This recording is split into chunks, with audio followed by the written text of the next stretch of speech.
on my website, instead of just doing like a synopsis of the books or stories that I'm talking about when I get to each thing, I try to write a little bit more of the process of writing it, or it's an interesting anecdote related to it, because you can read the story and then you don't need the synopsis. Mm-hmm.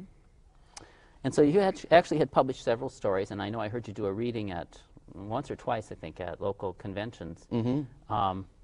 Interestingly, you've also accompanied another person who reads, and you play music, and he reads. And Yeah, I do what I call a ghost reading, where I get my friend John Sjogren, who's in my current band with me, and he comes in, and he's fun. He's very big, very theatrical, has a great reading voice. So he reads the stories, and then I provide incidental or not so incidental music behind it. Yeah, And I generally do a combination. I do a couple pieces from Singer of Souls with all the music stuff in it with him, and then I pick some other stuff and read some of that. I thought the reading that I heard was enormously effective, by the way. Well, thank you. Thank you. I think it's mostly John, but I have a good time. He is a very good reader. Well, he has the theater degree, you know. Oh, really? Yes. That's why he's in a band and used to drive cab. So, you know. Mm-hmm. Yeah, that's one of the places that people with PhDs in philosophy end up too. Excellent. Well, there was a gal at the bar who told me, she said, yes, she was very excited. She said, I just graduated from college, got my degree. I said, oh, well, that's great. What'd you get your degree in? She says, well, English literature. I said, well, you know, there's a guy on my block, a neighbor, good friend, he has a degree in English literature. She says, oh, that's great. What does he do? I said, he's a carpenter. How are you with wood? Let's talk about Pay the Piper a little bit. Alrighty. You were starting to tell me a little bit earlier about how your mom called you up and needed help because it was a musical character. It was a musical character, and it was originally, she called me up and said that she wanted to do a book with me because of my music background, and I had written some stuff before and some stuff with her. Nothing too serious or not too long a project, but this was going to be a full-length book. But she wanted to do a vampire novel with a lot of music elements, and I said, okay, great. And so we started it, and of course, the writing process never takes you quite where you think it's going to, because there's not a single vampire in the book, not even a hint of one. You know, instead, we ended up with an exiled Prince of Faerie who's the original Pied Piper. Although I think you could say there's a sort of vampiric element, yeah. Vampirism, yeah. The other thing about we actually sold that book twice. So here's a story about the Pied Piper, and we sold it to a company who ended up they downsized and fired 400 people, one of which who was our editor. Mm-hmm. So we got the rights to the book back and then sold it to Tor. But what I found really amusing is we got our first editorial letter back, and we had done the book, we had polished it, we edited it ourselves and sent it into the editor, and we got our editorial back. She loved it. She said, but one thing, she says, due to, it's a young adult audience, and due to the nature of the world and how things are, could you take every hint or mention of child abduction out of it? Out of the Pied Piper story. And we said, well, yes, we could, but then there'd be no story. It's the Pied Piper. He took the children. That's... Yeah, So we tried to please her, but it was difficult with that one. Talk a little bit about the writing process, though. You mentioned that you started writing pieces and sending them back and forth, and we did. I refer to it now as the master's class that I took with my mom, because we did. It was very interesting because I have my two theories of collaboration, which is that either it should be seamless, and at no point should you be able to tell which author wrote which part, or the seams should be as clear as the scars on Frankenstein's monster, and you should see exactly which one did which. And I think, And they can be successful either way, but if you fall somewhere in the middle, then you're in trouble. And since we started this just kind of bouncing ideas back and forth, we eventually went to where I was taking more of the Piper's voice, and my mother was taking the Callie McCallan's voice, the young protagonist.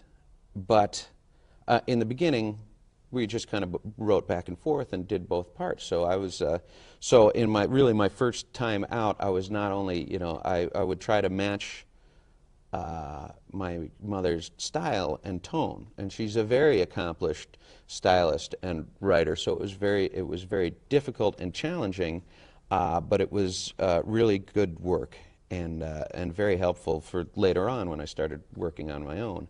And I would send pieces to her, and they would come back, you know, and she would edit them, and they'd come back all edited. And we didn't really talk too much about the changes she had made, but I would look at, you know, my prose before and after and try and shift it and think about why, you know, why it works better this way. Or if it didn't, or if I felt it didn't, I would tell her, and we'd switch it back, or we'd argue. And there was also one point where she wrote a scene, and I was kind of pleased because I finally called her up and I said, you know, this scene with the police, it's not working. It's just lying there. And she says, yeah, I know. She says, and it's my third try on it. I thought I'd try and slip it past you. I said, well, you didn't. She said, okay, you got to rewrite it then. I thought, oh, no. But I ended up fixing it with just like one line or something. It's often large problems in writing can be fixed with very small changes. Now, in Pay the Piper, you were writing a story about the Pied Piper myth in western Massachusetts or something? Yep.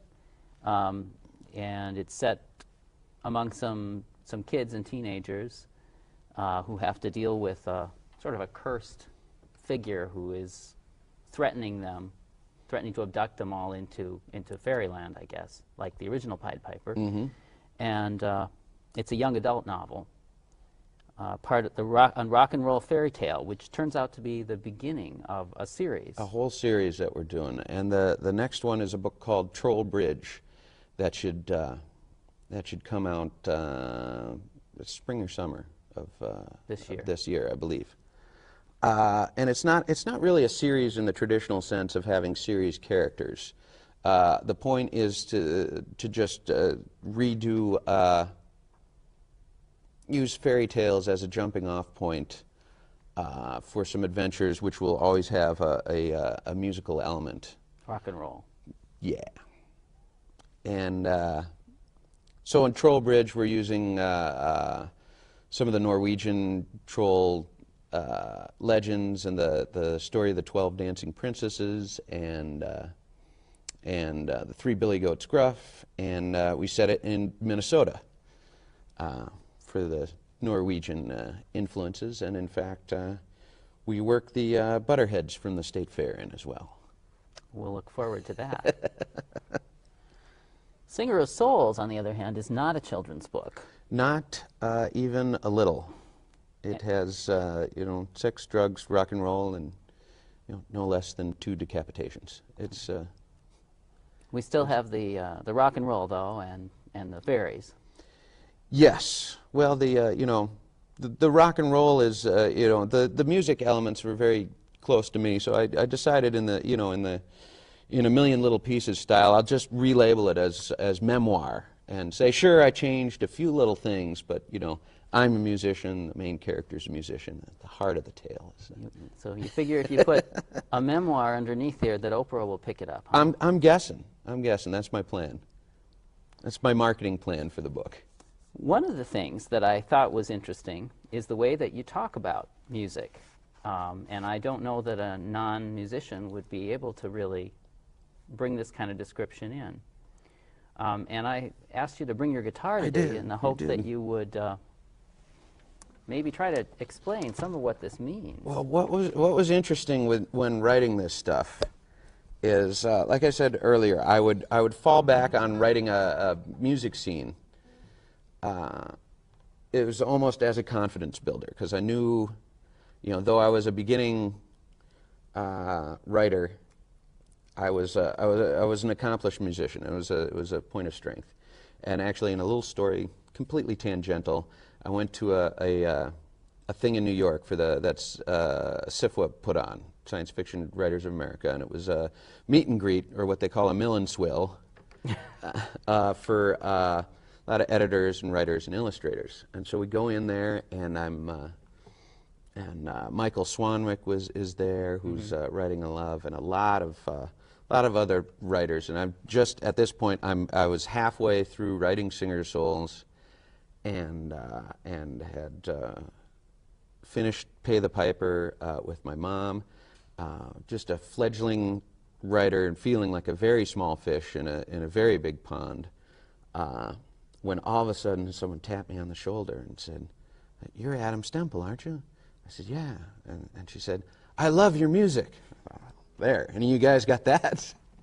So it was a confidence builder. So I would write these long pieces and of music stuff, and I'd go into my writers group, and they'd say, "Wow, that's absolutely brilliant. Take out about half of it. I don't understand it." And then I took out another half after my editor got done with it. So there's pages and pages, which I knew had to cut down, because I was trying to make it authentic and yet still accessible to people who didn't know. Do you want to read a little bit Sure. here? And then Well, we get this passage where he says, "I let the open strings ring and began a descending run in E Dorian, high on the neck of my guitar, left hand pressed into the cutaway. The raised sixth softened the funereal effect of the minor key as I alternated seconds and thirds the length of the B string." Okay. Which sounds something like this. That's the E minor 9. There's the dissonance he talks about, and then the run would be.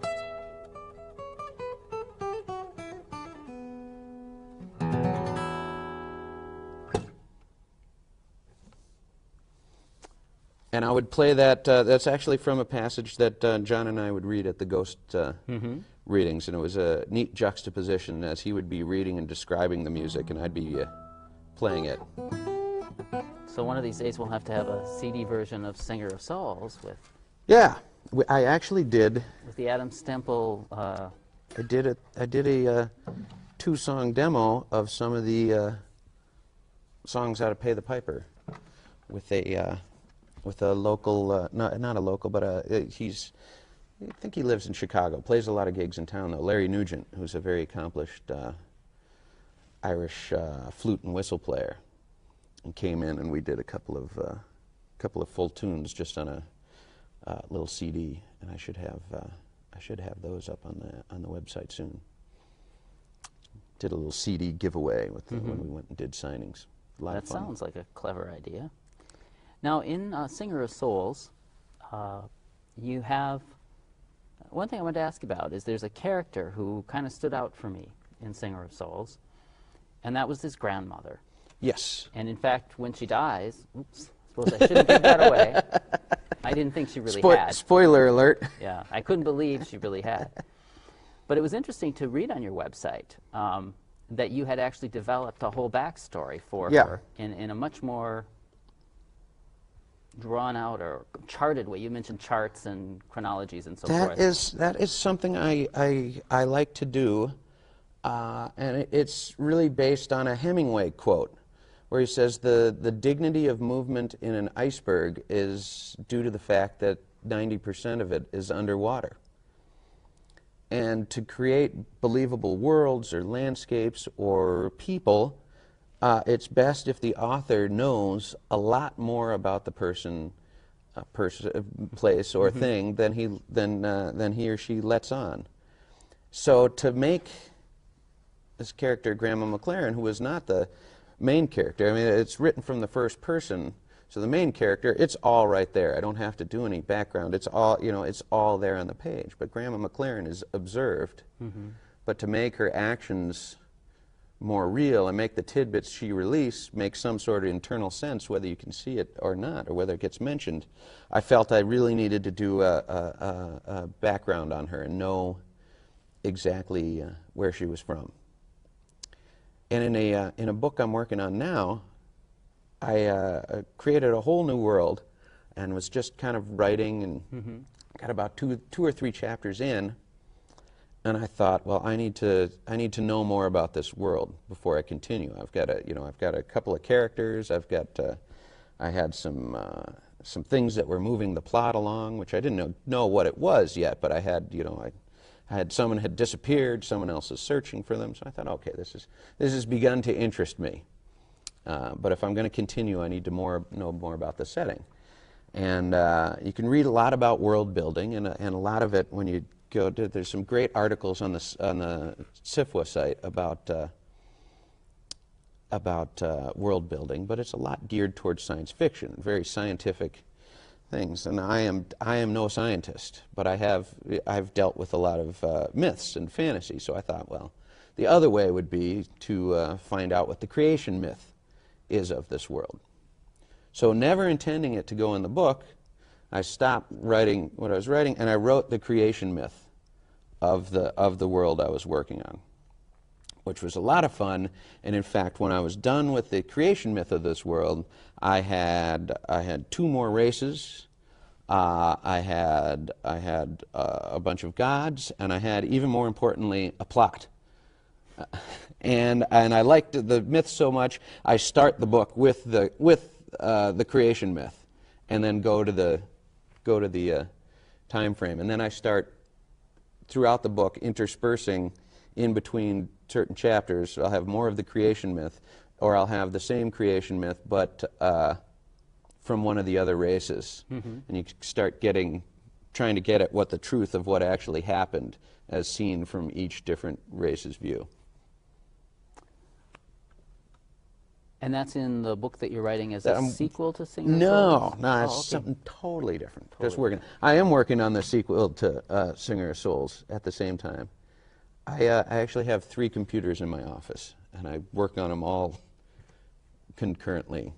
And so I've got, right now I'm working on the sequel, working on this other book I mentioned, I just finished a story for a young adult poker anthology.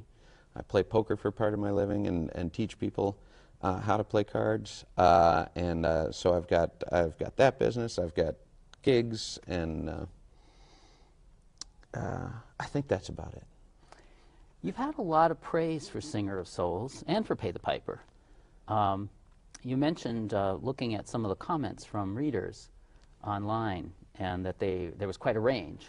Yes, Pay the Piper is pretty universally liked, which is nice. And both books are actually on Locus's recommended reading list that they come out with in February. Pay the Piper for young adult, and Singer of Souls under first novel. But Singer of Souls is it's so dark and quite violent, and some people just absolutely hate it, and they don't seem to understand why I made the choices I did, and what I tried to do in the book really was, when I put my characters in an impossible situation, they don't get out. There's no Deus ex machina. They, and if they do escape, it's usually at a cost. It's a Pyrrhic victory, at best. And so my reader reviews range from 0 or 1 stars to 5, and people seem to be actually arguing back and forth on whether it's a heartbreaking work of staggering genius, or the biggest piece of garbage to ever be printed. Which I find it's depressing at times, but I find eventually I like it, because I'm generally suspicious of stuff that is universally liked. I generally find it too bland and too pandering. Not to say Pay the Piper. Pay the Piper is a staggering, heartbreaking, staggering work of genius, but. Well, I think one of the things about Singer of Souls is that you don't compromise on the ending, and I think you stick with an ending that makes a lot of sense. but it's kind of a chilling ending. Yes. And I think a lot of people are not comfortable with that. No, and I don't think they should be. But you know, in my original concept for the story, and another spoiler alert here, the story ended with him walking into Ferry, knowing he had to go there to fight. And when I actually got up to that point in the book, I thought, no, that's a cop-out. I have to go through that door. I have to go take it all the way to the, you know, what I liked, I felt it was a surprising ending, but once it's happened, you can see the inevitability of it. Well, I think one of the neat things about it is that you manage to have a victory for the character, which is, of course, in a big way a defeat. Yeah. And I think it's believable, and it's also in a way satisfying, even though it probably leaves us disturbed and kind of unquiet as readers in a lot of ways. But maybe that's what the best fiction does. Yeah, it's, I hope so. I quite like the book, and I find the ending satisfying. And yes, it's certainly not happy. And a lot of people talk about in magic is what's the cost of it. You can't just have, yes, it's magic, but you know, any sort of transfer of energy or it has to have a cost. And in this case, in this book, the cost is his humanity. Thank you so much. Thank you. We've been talking with Adam Stemple today, and his two recent books are Singer of Souls and Pay the Piper. He has a new rock and roll fairy tale coming out later this year called Troll Bridge, set in Minnesota. And he's working on a sequel to Singer of Souls as well as some other writing projects. And are you still playing with the Just had a gig with the Timaloys last night. Around town, so if you're... The Timaloys have a website. I have a website. You can go on to the website of this program, which yes, is... you can always go to TV Bookshelf and find links to more information. Excellent. Thank you so much. Thank you.